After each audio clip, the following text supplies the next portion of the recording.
ఆంధ్ర అభివృద్ధికి ఇమ్మీడియట్గా కాస్త అవకాశం ఉన్నటువంటి ప్రాంతం ఏదన్నా ఉందంటే విశాఖ. ఏ సంస్థ అయినా సరే అక్కడికే వస్తానంటుంది. బడా బడా సంస్థలు, కార్పొరేట్ సంస్థలు అవన్నీ కూడా. అవి వాస్తవానికి భూకంప రహితమైనటువంటి ప్రదేశం. అట్లాంటి చోట్ల ఇప్పుడు భూప్రకంపనలు సంచలనం సృష్టిస్తున్నాయి. ఈ తెల్లవారుజామున సాగర్ నగర్, తాడిచెట్లపాలెం, సీతమ్మధార, మాధవధార, పెదవాల్తేరులో భూమి కంపించడం, ఈస్ట్ పాయింట్ కాలనీ, హెచ్పి కాలనీతో పాటు పలు ప్రాంతాల్లో భూమి కంపించేటప్పటికి పబ్లిక్ పరుగులు పెట్టుకుంటూ బయటికి రావాల్సి వచ్చింది.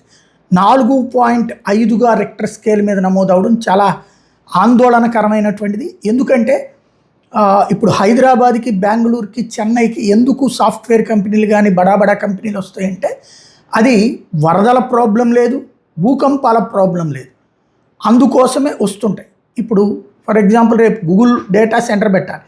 అక్కడ డేటా సెంటర్లు ఎందుకు అక్కడ పెట్టుకుంటారు? భూకంప రహితమైనటువంటి ప్రదేశం.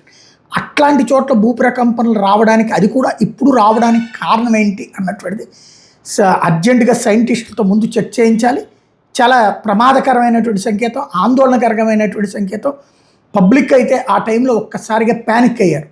భూకంపం ఇంపాక్ట్ మేము విజయవాడలో గతంలో చూసాం. కరోనా టైంలో వచ్చినటువంటిది భూప్రకంపనలు కూడా. అయితే భారీ భూప్రకంపనలు కాదు, 2.5-3 రెక్టర్ స్కేల్ మీద. బట్ ఆ టైంకే ఏది కొంత కదిలేటప్పటికీనే పరుగులు పెట్టాల్సి వచ్చింది, అందరూ భయపడ్డారు. ఇప్పుడు ఏకంగా 4.5 అంటే కాస్త ఆందోళన చెందే అంశమే. దీని మీద నిపుణులు చెప్పాల్సి ఉంది ఏంటనేది.